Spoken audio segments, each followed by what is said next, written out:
bueno, estamos acá con nuestro amigo Miguel Moreno, paisano de Tovar, ¿no? Estado Mérida. Tovar, Estado Mérida. Qué bueno, y bueno, ya veníamos conversando hace un rato, 10 años casi sin vernos, pero bueno, para la gloria del Señor nos pudimos encontrar acá en Chile y no he cambiado nada, no, yo yo sí, pero bueno, igual el Señor nos renueva la fuerza, que es lo importante.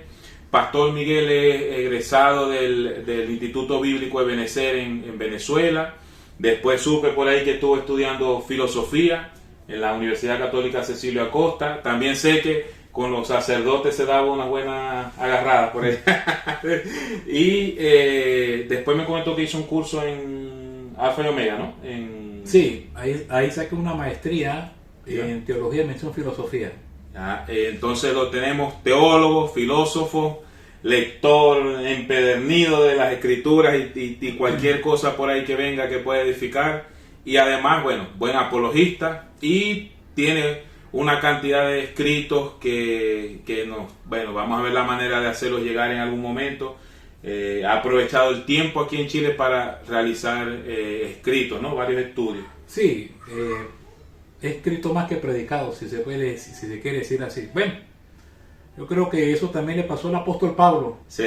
Si el Señor no lo hubiese encarcelado, a lo mejor Pablo no hubiese escrito como escribió. De 27 libros que tiene el Nuevo Testamento, prácticamente él escribió 14, pues. Sí. Y en la cárcel era donde él aprovechaba para escribir ahí. Sí, por lo menos Efesios, Primera, Segunda Timoteo son de la cárcel. Sí, Filipenses también, epístolas carcelarias. Sí, las epístolas carcelarias. Pero bueno, gracias a Dios por Chile, y aquí seguimos adelante. Aquí seguimos adelante. Hoy tenemos un tema que, como lo que hemos ido tratando, es muy práctico, es para que nosotros en la vida diaria sepamos cómo conducirnos, como dice la Escritura, pero va orientado, pastor, hacia cómo debe ser la vida del creyente desde el punto de vista intelectual. Es decir, el creyente, una vez que hace una decisión por el Señor, que recibe a Cristo como Señor y Salvador, debe empezar a cosechar el conocimiento de las Escrituras. Obviamente, entendemos que toda la Escritura es inspirada por Dios y que es la palabra profética más segura, más confiable, en la cual hacemos bien en estar atentos. De la misma manera, ha habido hermanos durante toda la historia de la iglesia que han dedicado su vida a lo que usted está haciendo ahora, a escribir, a sistematizar ideas, a hacer esquemas en los cuales esquemas de pensamiento que nos llevan. Entonces, la primera pregunta va hacia eso. Hace un tiempo estuve conversando con un compañero de trabajo y hablamos sobre temas de doctrina, sobre temas de conocimiento bíblico, y él me decía que la letra mataba, que tuviese cuidado, que no estudiara tanto porque la letra mataba. Entonces, ¿cuál es la opinión que tenemos qué opina la Biblia acerca de esto? ¿Debe el cristiano cosecharse intelectualmente acerca de las Escrituras y el entorno extrabíblico, digámoslo así? Bueno, la letra mata. Sí, hermano, tiene usted razón, la letra mata. Yo siempre he dicho que la letra mata. Mata la apatía, mata la desidia, mata la pereza, mata la incredulidad, mata la falta de fe, y también mata otras cosas negativas, pues, ajenas a eso. Cuando el apóstol Pablo escribió ya en la segunda carta a los Corintios, en el capítulo 3, si me permite aquí leer, por lo menos en el capítulo 3, versículo 6, cuando él se refiere a la letra, él está haciendo un contraste entre la letra, que es el régimen viejo de la ley de Moisés, y el régimen nuevo, por decirlo así, del Espíritu. Entonces Pablo dice, en el cual asimismo nos hizo ministros competentes de un nuevo pacto, no de la letra, sino del Espíritu, porque a la letra mata, mas el Espíritu vivifica. Amén. Y aquí la palabra letra, en la segunda, aquí por lo menos en Romanos capítulo 7, versículo 6, aquí el apóstol Pablo habla acerca de la letra en cuanto a la ley de Moisés. O sea, Pablo en ningún momento él desacredita la ley de Moisés, ni la desestima, sino que él dice una realidad, que a través de la ley de Moisés fue que el pueblo empezó a agarrar conciencia de su pecado. Amén. Empezó a agarrar conciencia de las demandas de la justicia y de la santidad de Dios, y en el cual también le demostraba que era imposible para el hombre salvarse a no ser que se apropiara de la letra de la ley por fe, como su maestro quien lo llevaba a Cristo. Porque Pablo dice que la ley ha sido nuestro ayo, o sea, quien nos llevaba hacia Cristo. Y ya que ningún ser humano por la ley será justificado. Allá en la primera, en el libro de los Hechos, en el capítulo 13, versículo 39, el apóstol Pablo establece, cuando él dice que lo que ningún hombre pudo alcanzar por la ley de Moisés, ahora por Cristo es alcanzado, o sea, la justicia, la justificación de vida. Entonces, aquí dice Pablo en Romanos capítulo 7, versículo 6, dice: pero ahora estamos libres de la ley de Moisés, que nos constituía pecadores, rebeldes, parricidas, impíos, todo, porque era imposible que para el hombre se salvase por la ley. ¿Ven? Y dice aquí: por haber muerto para aquella en que estábamos sujetos, de modo que sirvamos bajo el régimen nuevo del Espíritu y no bajo el régimen viejo de la letra, de la ley. Claro, la ley se manifestó con gloria, pero era una gloria que se iba a desvanecer ante el nuevo pacto, que aquí habla del Espíritu, que es el nuevo pacto, el pacto de la gracia, mucho más desarrollado, mucho más empleado, y lo que yo no podía hacerlo por la ley, ahora lo soy por Cristo Jesús. Ahora soy justificado por el Espíritu Santo, por medio de Cristo. Ya no voy a estar bajo el régimen viejo de la letra. La letra mata al adúltero, al hijo contumaz, al fornicario, al homosexual, al borracho, al contumaz. Pero el Espíritu vivifica, justifica al impío y lo hace hijo de Dios. Amén. Amén. O sea, que cuando la letra mata, ahí no se está refiriendo en cuanto a no leer, porque eso sería una contradicción. De hecho, si la letra mataba, o sea, si yo leo y estoy matando mi espíritu, entonces Dios nunca le hubiese dicho a Josué: nunca se apartará de tu boca este libro de la ley. Amén. Sino que de día y de noche meditarás para que guardes ya conforme a todo lo que te está escrito. Nunca hubiese inspirado al salmista David cuando escribió en el Salmo 1:2, sino que en la ley de Jehová está su delicia, en su ley medita de día y de noche. Nunca se hubiese escrito el Salmo 119, que es toda una odisea y una apología en cuanto al estudiar las Escrituras. Amén. Cuando el mismo salmista dice: oh Jehová, cuánto amo yo tu ley, todo el día ella es mi meditación. Y termina en el Salmo 160 cuando dice que al asume tu palabra es verdad. Nunca Cristo le hubiese dicho a sus discípulos en San Juan 14:23: el que me ama mi palabra guardará, y mi Padre le amará, y vendremos a él y haremos morada con él. Nunca Pablo le hubiese dicho allá a Timoteo: toda la Escritura es inspirada por Dios y es útil. Porque entonces, si la letra mata, entonces los apóstoles, Cristo y el Espíritu Santo nunca hubiesen recomendado leer la palabra de Dios como esa fuente espiritual, como esa riqueza que va a fortalecer mi espíritu. Eso lo dicen ¿quiénes son? Los ignorantes. Satanás hablando a través de esas personas para que usted no conozca la verdad, y decir eso es una herejía y es una manifestación de la carne. Porque dice: y manifiestas son las obras de la carne. No simplemente los 4 pecados sexuales, sino que también dicen disensiones, pleitos y herejías. Amén. Bueno, entonces en ese sentido es una clara mala interpretación de este versículo. Eso es correcto. Cuando dice que la letra mata, se refiere en cuanto al régimen viejo del Antiguo Testamento, de la ley, no de la palabra de Dios. La palabra de Dios nos da vida. Y bueno, el Salmo 119: con qué limpiará el joven su camino, con guardar su palabra. Así es. Lámpara es a mis pies, tu palabra ilumbrará mi camino. Así es. Y también me acuerdo del famoso Chamá hebreo en Deuteronomio capítulo 4, versículo 6. Estas palabras repetirás a tus hijos. Claro.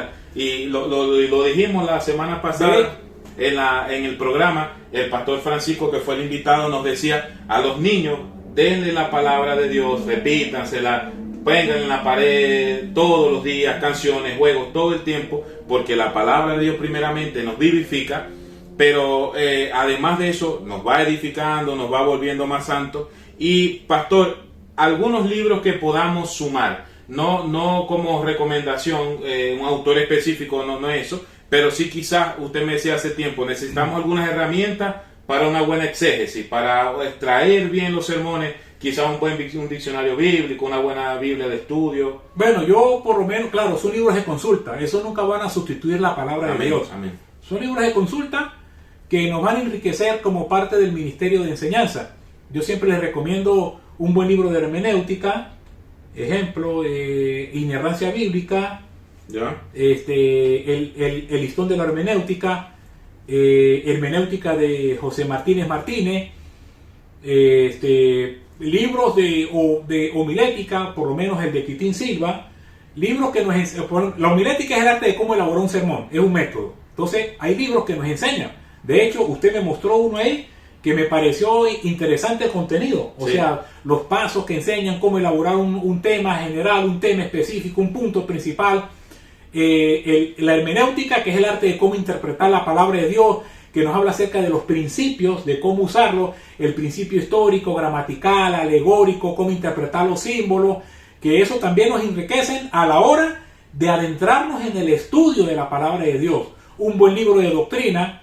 Yo siempre recomiendo un excelente libro de doctrina que se llama Las Grandes Doctrinas de la Biblia, de William Evans. De William Evans. Un libro pequeñito, pero bien sustancioso, bien metódico, bien esquemático, que nos enseña las doctrinas principales.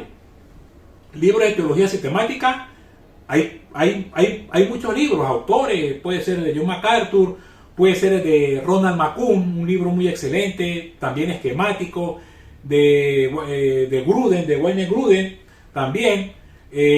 También está esta teología pues anglosajona, la de Louis Berkhoff. Claro. Libros buenos que nos enseñan, que nos educan, que nos alimentan más en cuanto al conocimiento de la palabra de Dios y que nos va a nutrir. Pero la palabra final, yo siempre lo he dicho que lo va a tener es el Espíritu Santo quien nos ilumina. Aquí Amén. La palabra de Dios. Amén. Cuando venga el Espíritu Santo, Él los guiará a toda verdad. Amén. Ningún libro de eso puede sustituir la palabra de Dios. Son libros de consulta que nos ayudan, que nos nutren. Pero el mayor libro que tiene la leche espiritual no adulterada y que, como dice Pedro, para que por ella crezca y para salvación, es la palabra de Dios. Amén. San Juan 17:5, 17:3, Cristo lo dijo. Y esta es la vida eterna, que te conozcan a ti, al único Dios verdadero, y a Jesucristo a quien me has enviado. ¿Cómo conozco yo a Dios? A través de su máxima revelación, que es la bendita y hermosa santa palabra de Dios. Amén. Amén. Hace tiempo un pastor hablaba acerca de las herramientas que Dios nos da, ¿no? Y él ilustraba con una caja de herramientas y iba sacando y sacando. Y claro, el fin es, como dice también Timoteo, para que el hombre de Dios sea perfectamente preparado para toda buena obra. Para toda buena obra. Y la herramienta principal es la Escritura. Ajá. El Espíritu Santo, que el término latín usaba mucho, creo que era Magister Veritatis, el maestro de la verdad, es quien nos guía a toda verdad. Y sin embargo existen estos textos de consulta que también son herramientas secundarias, porque la palabra, como siempre lo hemos dicho, está por encima de cualquier cosa. No, y va a llegar un momento en que, si no tengo esas herramientas, ¿qué voy a hacer yo? Sí. Por lo menos las sectas, para interpretar la Biblia, necesitan de los libros escritos por los fundadores de esas sectas, como en el caso de los testigos de Jehová, que dependen del razonamiento de las escrituras, de los comentarios bíblicos, sea Dios veraz, igual como los escritos de Elena de White, El deseo de las naciones, Profetas y Reyes, para interpretar la Biblia, igual que los mormones, necesitan Doctrinas y Convenios, La Perla de Gran Precio, el otro libro de Mormón, o la Iglesia Católica, que depende del magisterio, de las tradiciones y de la autoridad papal. Y el cristiano, pues, depende del Espíritu Santo de Dios. Amén. Porque el día que yo no tenga eso, ¿de quién voy a depender? Del Espíritu Santo, que es el que me va a iluminar la palabra de Dios para predicarla conforme a lo que Dios quiere. Amén. Y aquí entramos en suelo santo. El Espíritu de Dios nos ilumina de acuerdo a nuestras necesidades y de la iglesia a la cual vamos a ministrar. Claro. No es como el Google, que yo busco algo y él me da el resultado inmediatamente. Esto es de acuerdo a lo que yo necesite. El que me conoce perfectamente, que es Dios, me va dando el sustento que yo necesito como su oveja. Eso es correcto. Le iba a pedir algunos pasajes bíblicos que apoyaran esta idea, pero ya lo recitó. Hablamos sobre Deuteronomio, sobre los Salmos, hablamos dentro del Evangelio. Pero hay algo que me causa curiosidad, porque como en todo están los dos extremos, ¿no? Siempre recuerdo cuando doy mi opinión acerca de la situación en la que se encuentra el mundo hoy en día. Recuerdo que antes, por ejemplo, los niños eran vistos poco menos que los animales, es decir, eran hechos pasar por el fuego para las cosechas, eran maltratados. Ahora, con todas estas nuevas leyes que hay, ahora los niños maltratan a los maestros, maltratan a los padres, y de la misma manera siempre el ser humano va de un extremo al otro, pero nunca puede tener un equilibrio. Como este video va a estar en las redes sociales, y sé que no va a faltar el que diga sí, pero se vuelve todo conocimiento, nada de obra, nada de práctica, y yo sé que existe un peligro latente en cultivarse, en quizás tener cierto conocimiento sobre la escritura, sobre la historia de la iglesia, sobre doctrinas básicas, y las personas entonces empiezan a confiar más en su conocimiento que en la obra de Cristo, que también es un error, se llama legalismo esto, ¿no? Entonces, un consejo también para evitar ese extremo, pastor, que es lo contrario a la ignorancia, a no hacer nada. El apóstol Pablo, en su segunda carta a los Corintios, en el versículo final, él escribió: antes bien crecer en la gracia y en el conocimiento de nuestro Señor Jesucristo. O sea, yo tengo que mantener un equilibrio en mi vida cristiana. Me convertí, ya soy cristiano, ¿ahora qué hago? Bueno, tengo que crecer en dos fundamentos que van a fortalecer mi vida, que es en una vida de oración, de devoción, tanto en mi aposento como fuera de mi aposento, que es en la iglesia. Yo crezco tanto personal como colectivamente en mi vida de oración, tanto en mi aposento como en la congregación. Pero también tengo que crecer intelectualmente. Tengo que estudiar la palabra de Dios. No simplemente en mi aposento, ahí cuando tengo mi momento de devocionar con el Señor, sino que también en la congregación para escuchar a los pastores. Claro. Y una de las cosas que Dios quiere es que yo vaya creciendo en cuanto al conocimiento de nuestro Señor Jesucristo. Que, mire, esa era una de las oraciones principales, tanto del apóstol Pablo como del apóstol Pedro. Por lo menos el apóstol Pedro, en su segunda carta, ejemplo, en el capítulo 1, fíjese lo que escribe, y en el capítulo 1, versículo 1 y 2 dice: mire, Simón Pedro, siervo y apóstol de Jesucristo, a los que habéis alcanzado por la justicia de nuestro Dios y Salvador Jesucristo una fe igualmente preciosa que la nuestra. Gracia y paz os sean multiplicados en el conocimiento de Dios y de nuestro Señor Jesucristo. Amén. Fíjese que, y el apóstol Pablo también, cuando ora por su iglesia, en este caso por Colosa, por los Efesios, ora también para que el creyente crezca en cuanto al conocimiento de nuestro Señor Jesucristo, como dice Colosenses capítulo 2, versículo 2, en quien están escondidos todos los tesoros de la sabiduría y del conocimiento de Dios. Amén. ¿Por qué? Porque el pueblo perece por falta de conocimiento. El conocimiento va ligado a una vida fundamental espiritual, no simplemente de oración, sino de conocimiento para nutrirme, para fortalecerme, como escribió aquí el apóstol Pablo allá en Efesios. Quiero compartir Efesios capítulo 4. Ahí está, yo lo tengo aquí.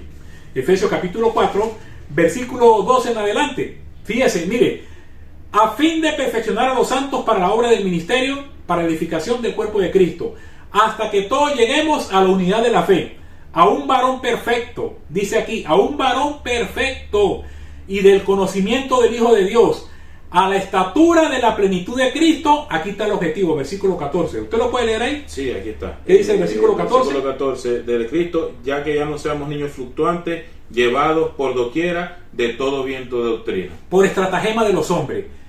¿Cuál es la finalidad del conocimiento? Fortalecer mi vida para identificar el falso conocimiento del verdadero conocimiento, para no dejarme arrastrar por las sectas.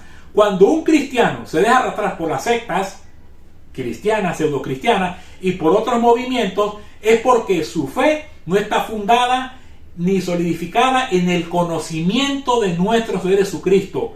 Ha echado por tierra el conocimiento y por eso es presa fácil de cualquier viento de doctrina. Amén. Lo decíamos temprano cuando conversamos en el camino. Por cierto, no le agradecí por venir a la casa. Muchas gracias, pastor. Lo hablábamos cuando en el camino.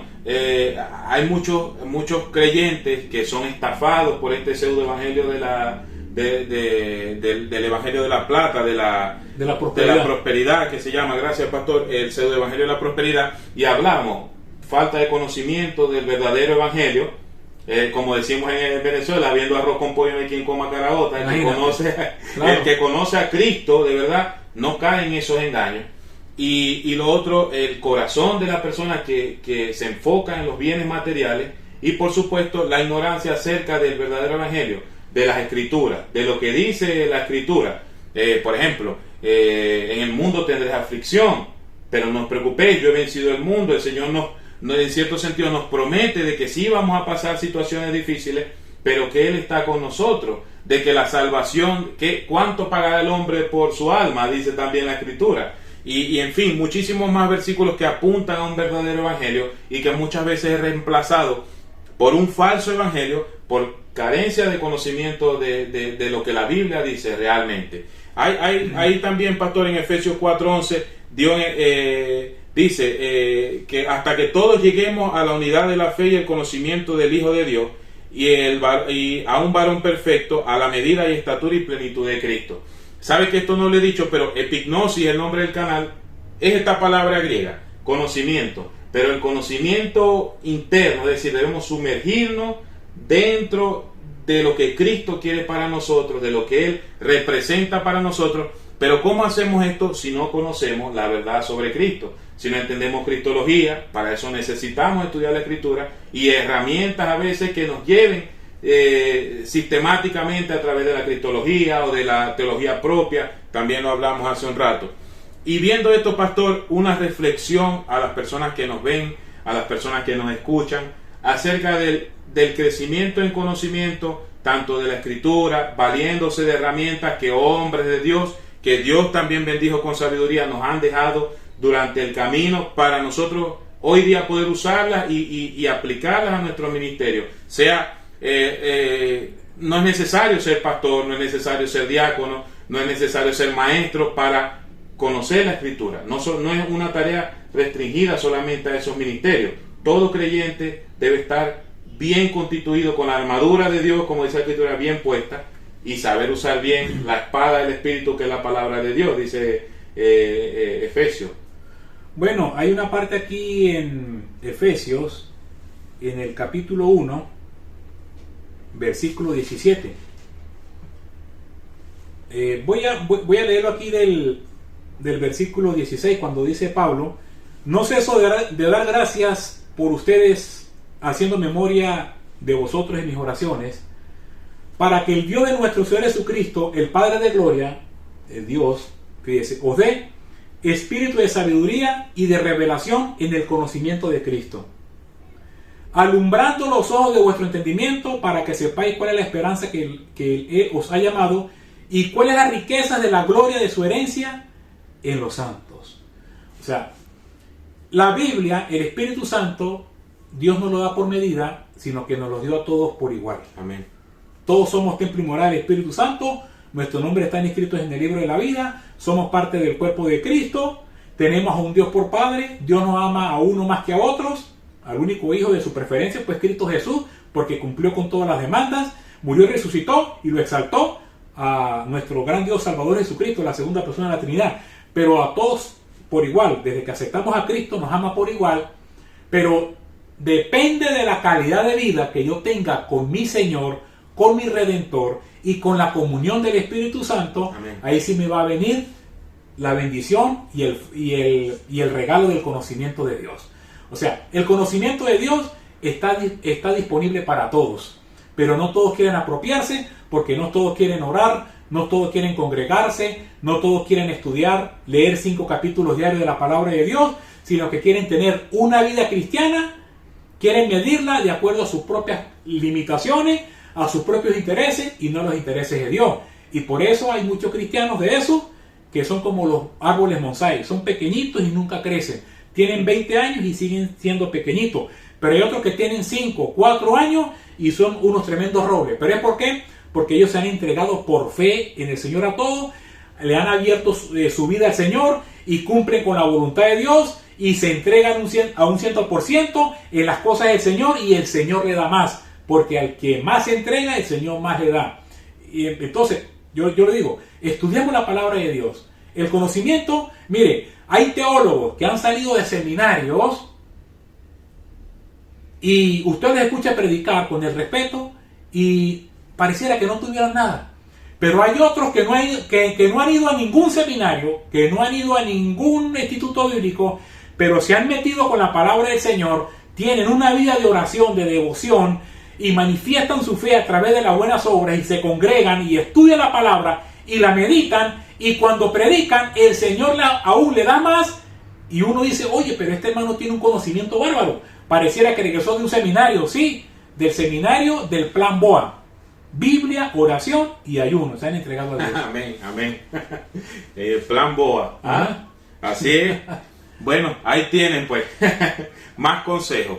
Biblia, oración, ayuno. Es importante, hermano, hermana que nos escucha, una buena iglesia local, un pastor santo que conozca, que defienda la verdadera fe, que defienda la verdadera doctrina y que nos haga crecer. El propósito de la iglesia, entre todos los propósitos que tiene, lo leímos hace rato, es que el hombre esté perfectamente preparado para toda buena obra. Así es equipar a los santos para el ministerio. Y como dice 2 Timoteo 2:15, procura con diligencia presentarte a Dios aprobado, como obrero que no tiene que avergonzarse, que usa bien, que traza bien, que interpreta bien la palabra de verdad. Amén. Y para eso necesitamos tener una buena vida de oración con el Señor y un buen estudio bíblico continuamente. De la misma manera que oro, es de la misma manera que voy a dedicarme al estudio de la palabra de Dios. Amén. Igual ahora tenemos bastantes herramientas.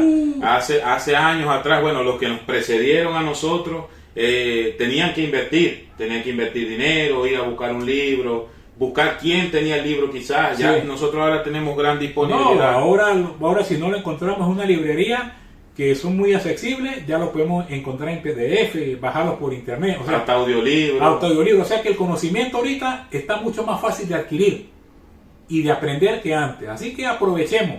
Aprovecha la juventud, amigo cristiano. Usted que me ve, aprovecha la juventud. Así es. De meterse con el Señor, de santificarse para el Señor, de entregarle su corazón a Dios, como dice Pablo en Romanos capítulo 12, versículo 1 y 2. Así que, hermanos, ruego por la misericordia de Dios que presentéis vuestros cuerpos en sacrificio vivo, santo y agradable a Dios, que es nuestro servicio racional diario, y no se conformen a este mundo, sino transformaos por medio de la renovación de vuestro entendimiento, para que comprobéis cuál sea la buena voluntad de Dios, agradable y perfecta. En la manera como nos consagramos a Dios, de esa misma manera el Señor nos va a usar. Y el tiempo que usted no le da a Dios es el tiempo que el diablo lo va a aprovechar para destruir tu vida. Amén. Eso es importante también. Una comunión con Dios nos hace crecer, pero también nos protege de las acechanzas del enemigo. Eso es correcto. También recordarles que si es primera vez que nos está viendo y se quedó por alguna casualidad, hablando de la sabiduría, hablando del conocimiento, dice también la Biblia que el principio de la sabiduría es el temor a Jehová. Así que si no ha tenido una decisión por Cristo, es necesario, es de vida o muerte, que ahora usted entregue su vida a nuestro Señor para empezar transitar, que a veces es difícil, que a veces cuesta un poco, pero tenemos nuestra esperanza en Cristo, que algún día vendrá por nosotros. Amén. O nos llamará a su presencia antes. No sabemos cómo sea el encuentro con Él, pero va a ocurrir. Es nuestra esperanza, es nuestra fe. Y si quieren unas palabras finales, pastor, invitarlo. El pastor tiene su canal de YouTube, también su canal de Facebook. Lo vamos a dejar en la descripción para que haya unas buenas enseñanzas. La cristología yo la veo una y otra vez y me gusta. Así que unas últimas palabras, una invitación. Bueno, aprovechemos. Yo siempre digo que este es un año de bendición. Ya el Señor nos ha mantenido con vida. Ya vamos por el 5º mes del año. Si usted que está decaído, que está debilitado, aproveche el tiempo. Hoy es el tiempo aceptable en que usted a partir de hoy puede restaurar su vida con el Señor, puede reconciliarse con el Señor y finalizar el año en pie de victoria, con el pie derecho, con buena vida espiritual, con su familia, leyendo la palabra de Dios, siendo esa fuente que salte para agua de vida eterna, esa vida regocijada y plena que el Señor quiere. Y si usted no tiene a Cristo, pues este es el tiempo aceptable también para que le entregue su vida al Señor, porque usted no sabe si mañana puede estar vivo. Uno sale caminando, pero también lo meten con los pies para adelante, como decimos en Venezuela, acostado y en medio de la sala, y de acuerdo a la decisión que usted haya tomado con Cristo, va a determinar el lugar en la eternidad donde usted la quiera pasar, sea en el lugar de tormento por haber rechazado a Cristo, o sea en el paraíso por haber confesado a Cristo como su Señor y Salvador, como dice Romanos 10, 9 y 10. Si confesares con tu boca que Jesucristo es el Señor y creyeres en tu corazón que Dios le levantó de los muertos, serás salvo, porque con la boca se confiesa para salvación y con el corazón se cree para justicia. Amigo que me ve. Amén, así es. Una vez más, muchas gracias, pastor, por aceptar la invitación. Oye, gracias por ese pasticho que estaba bueno. Que el Señor bendiga a su esposa. Pero vamos a traducir la lasaña, a los que no... A lasaña. De verdad que, bueno, la esposa de mi hermano Ángel Durán nos bendijo hoy con una buena lasaña. Un buen pasticho. Un buen pasticho bendecido por el Señor, de verdad. No, muchas gracias, es un honor que esté aquí con nosotros. Bueno, para la próxima oportunidad entonces quedamos pendientes. Suscríbase al canal, también ahí le voy a dejar los datos del canal del pastor para que juntos crezcamos en el conocimiento y lleguemos a la estatura del varón perfecto que es Cristo Jesús. Gloria a Dios.